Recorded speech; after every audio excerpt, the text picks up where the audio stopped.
We have a lot to do today, so I would like to start as planned.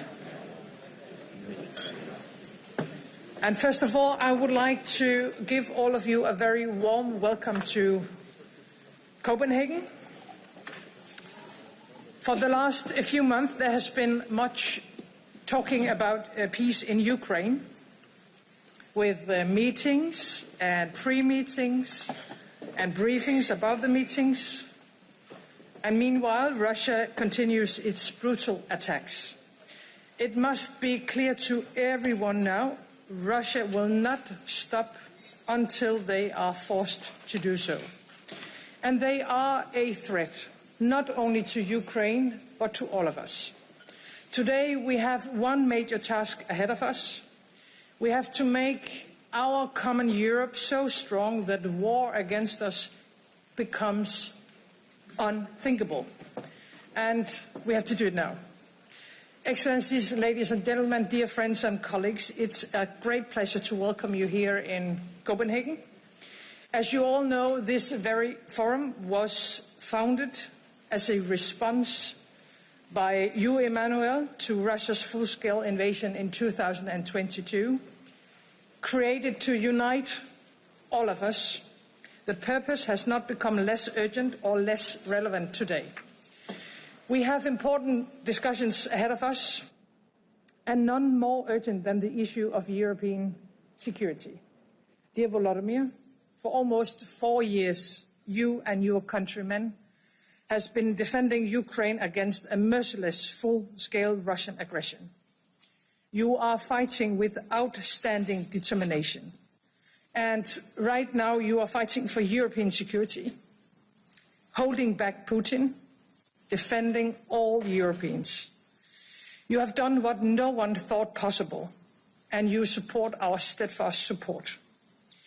We are around 50 leaders here today from all over Europe.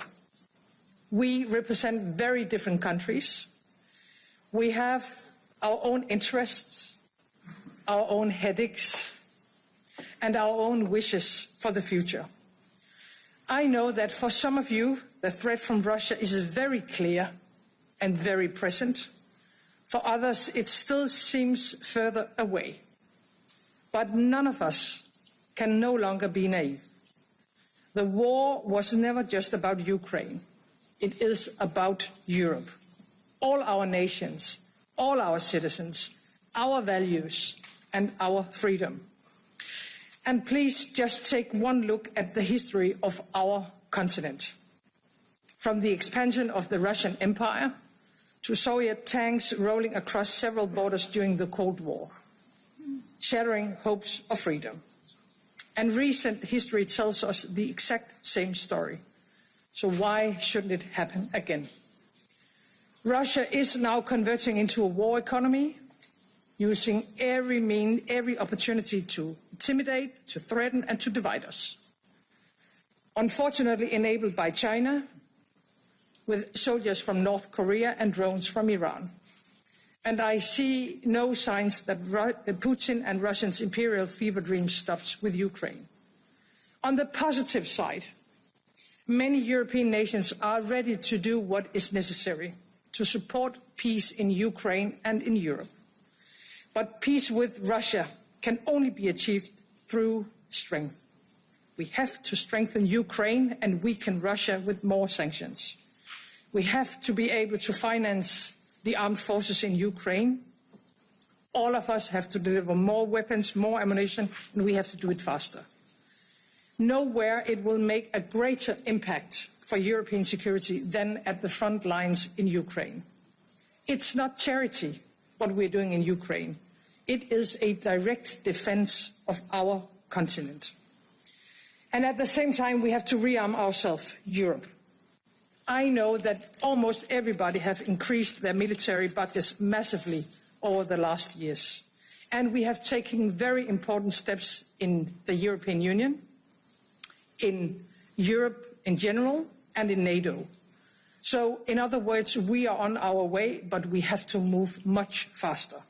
We have to learn from Ukraine, your sense of urgency, building an incredible defense industry in just a couple of years. We must take that lesson and we have to speed up.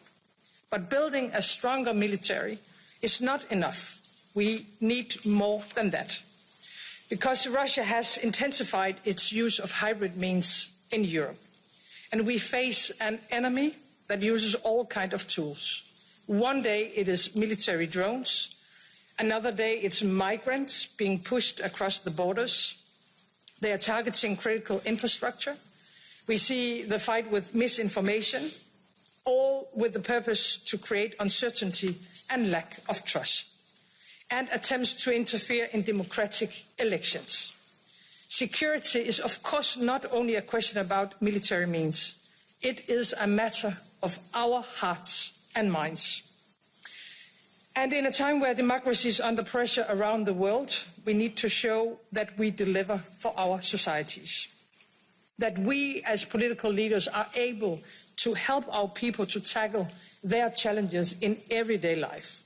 Our citizens need jobs and economic security. They need health care, education for their kids, affordable food, opportunities for their future. That is why we need to build a stronger Europe economically as well. We have to create the jobs for the future. We have to reduce our dependencies. We have to invest in new technologies and source the critical raw materials that are necessary. And by the way, we have to take much stronger action on migration. We have to strengthen our borders. Uncontrolled migration is changing our societies, and it is our citizens that pays the price. Who can enter and stay in our country? It has to be a democratic decision. Before I pass the floor, there is one thing I want all of you to remember. Back in 2022, when this political family was established, when Russia launched its full-scale invasion in Ukraine, Putin wanted at least three things. He wanted to capture Kyiv, he wanted to overthrow the Ukrainian government, and he wanted to tear Europe apart. Today, after almost 4 years of full-scale war, after spending billions of dollars sacrificing thousands of Russian lives, Putin has not succeeded in any of that. The war is a Russian failure. First and foremost, thanks to you, Volodymyr, to every brave Ukrainian man and woman fighting for our freedom, but also to every nation supporting you. Europe is strong when we decide to be, and we need to make it much stronger. So therefore, dear colleagues, welcome once again, and let us use this opportunity to provide the next concrete solutions to show the way forward for Europe. Thank you, and I would like to pass on the floor to you. Antonio.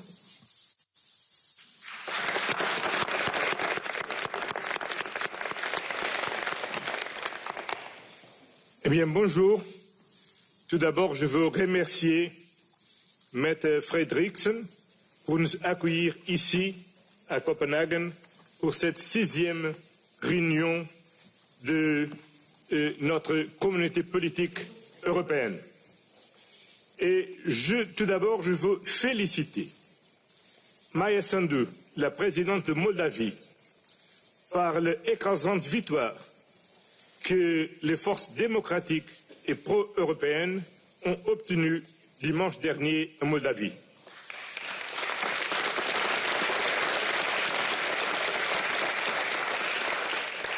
Cette victoire, c'est une victoire pas seulement de Moldavie, c'est une victoire de la démocratie qui a démontré sa capacité de résister à les manœuvres d'interférence des forces étrangères. Et une victoire des libertés des Moldaves de dire qu'ils veulent choisir et peuvent choisir son destin. Et c'est aussi une victoire de notre Europe parce que le choix était très clair dans la direction européenne de la Moldavie. Je veux aussi féliciter le président d'Azerbaïdjan et le Premier ministre d'Arménie. Je crois que la paix que vous avez obtenue, c'est un grand moment pour notre Europe. Et ça démontre que c'est possible de bâtir la paix et qu'il faut qu'on fasse notre travail pour la paix. C'est pour ça qu'on soutient l'Ukraine, Parce que soutenir l'Ukraine, ce n'est pas soutenir la guerre. C'est soutenir le droit de l'Ukraine à une paix durable, à une paix juste. Et c'est pour ça qu'on doit se mobiliser tous et toutes pour continuer à soutenir l'Ukraine, du point de vue militaire, du point de vue politique, du point de vue diplomatique, du point de vue économique. Parce que ce qui est en jeu en Ukraine, ce n'est pas seulement le droit de l'Ukraine à être un pays libre et souverain. C'est en fait le droit international. C'est en fait les valeurs inscrites dans la Charte des Nations Unies qui sont en cause. Le droit à un pays souverain, à l'intégrité territoriale, au respect des frontières internationalement reconnues. Et c'est pour ça qu'on doit se bâtir. Parce que si la force de la Russie tient une victoire en Ukraine, aucun pays au monde peut rester sûr sur la capacité du droit international faire face à la menace de la force et à la menace de la guerre. C'est sûrement pour ça que dans toute notre réunion, sécurité et résilience ont été toujours présents dans notre ordre du jour. Et toujours, une fois encore, l'intérêt des différents leaders sur les sujets de sécurité et résilience a été tel qu'on a même besoin d'organiser 2 tables rondes sur ces sujets. Et ça veut dire qu'il nous faut faire un effort pour bâtir une défense collective, pour assurer la sécurité des Européens, pour finir avec la guerre en Ukraine, pour finir avec la menace de la Russie sur notre continent, parce qu'il nous faut concentrer dans d'autres enjeux, notamment le développement de notre continent et de nos sociétés. Sécurité, ça veut dire aussi sécurité économique. Il nous faut sécuriser notre chaîne de valeur, l'accès à matières primaires critiques, mais aussi la sécurité de notre chaîne de valeur. Et évidemment, on ne peut pas ignorer des sujets comme migration, qui sont au cœur de notre débat dans notre société. On est une plateforme informelle et on veut le rester. Mais si on regarde ce qu'on a fait dans les 5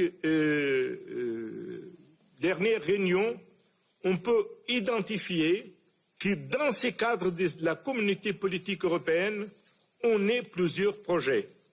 Le premier a été la coalition F-16 qui a mobilisé un conjoint de volontés et de pays pour soutenir la capacité de défense aérienne de l'Ukraine. On a travaillé beaucoup sur la cybersécurité.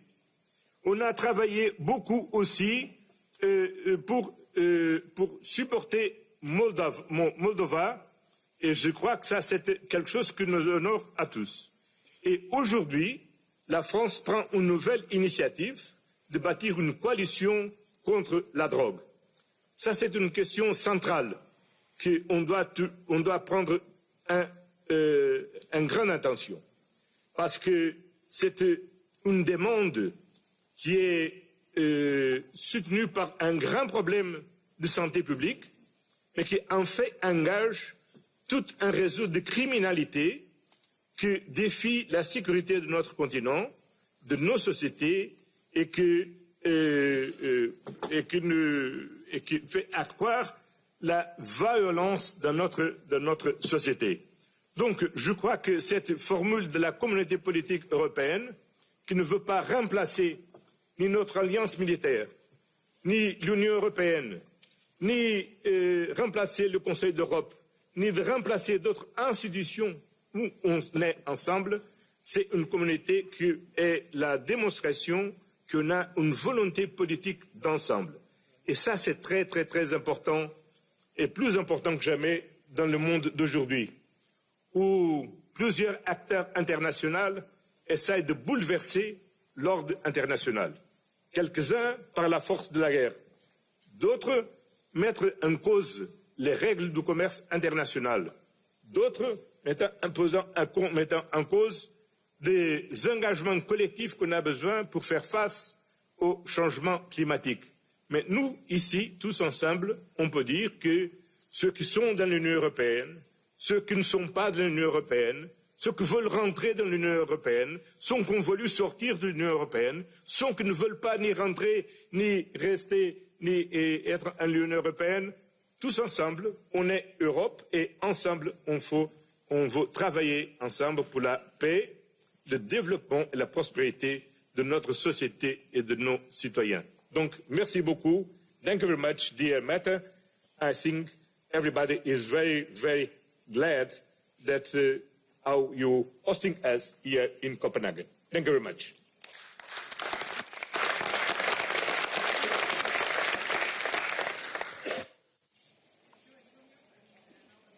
The floor to you, Volodymyr.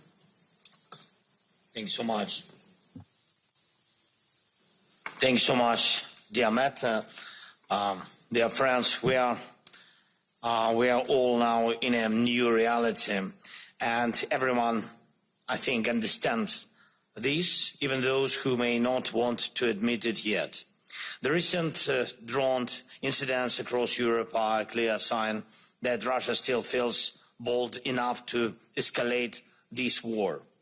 And it was never just about Ukraine. Russia has always aimed to break the West and Europe in particular.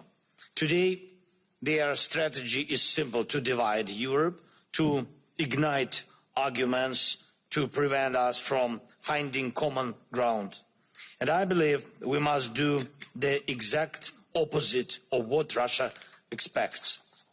We must act together, and we must act with strength. First, our guys are already here in Denmark, and there are experienced Ukrainians who know how to detect and shoot down attack drones, and they have already begun deploying their mission, and we are ready to share this experience with you, partners, and this is just the beginning, the first step on the path toward an effective drone wall to protect all of Europe.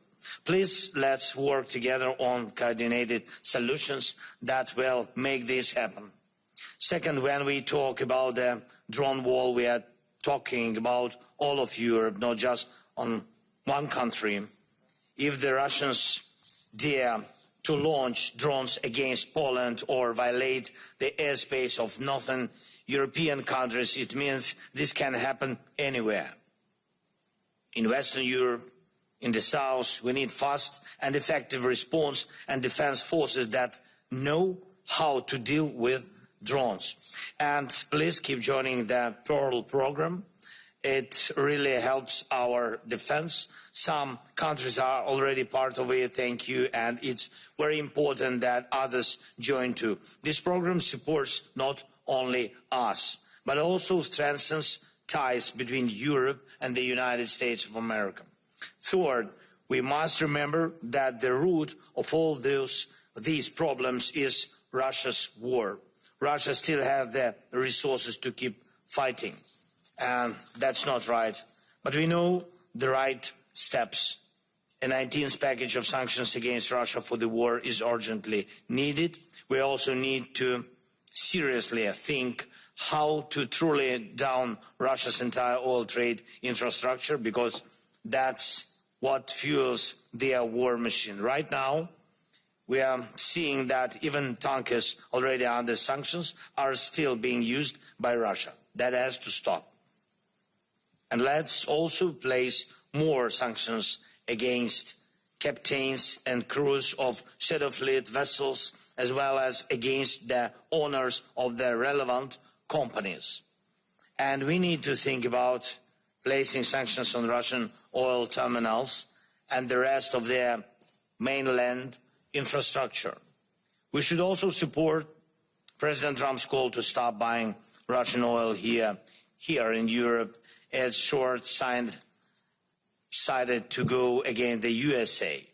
And the guys from Hungary need to hear this clearly. Energy from the US and other partners can fill the gap on the European market. Next, we need to finally complete 100% the work on security guarantees. We have already done a lot, and I'm grateful for that. Thanks to you, dear leaders. And now we need to put everything on paper and fully prepare every detail. Security guarantees for Ukraine can already work Now they directly support our army. But overall, every nation in Europe deserves real security guarantees. The model of the security guarantees that works for us will work for you too. And we propose to eventually expand all effective models to others. And finally, I want to congratulate, as speakers before me, I want to congratulate Maia Sandu on the victory. Maia, my congratulations in Moldova's parliamentary elections. These were very, very important elections. Europe has won. Moldova has won. And thank you to everyone who helped to secure fair elections. Now it's time to move forward. Supporting Moldova, Ukraine, and the Western Balkans on their path to EU membership is critical. We need real progress. Ukraine has completed the screening process. We are ready to open Cluster 1, and this must be done just as agreed. This will definitely strengthen the overall situation. Thank you so much. Slava Ukraini. Thank you.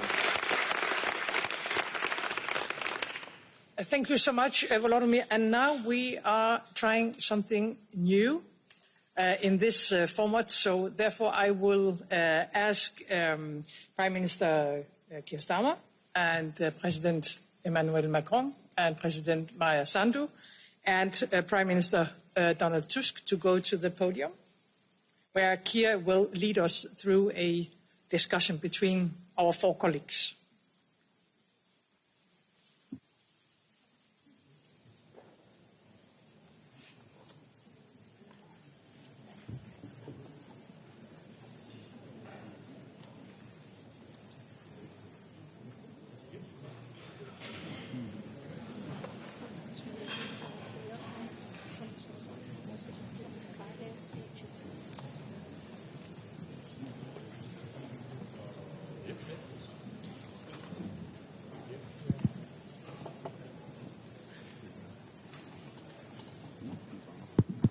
Yes, I think, is this on?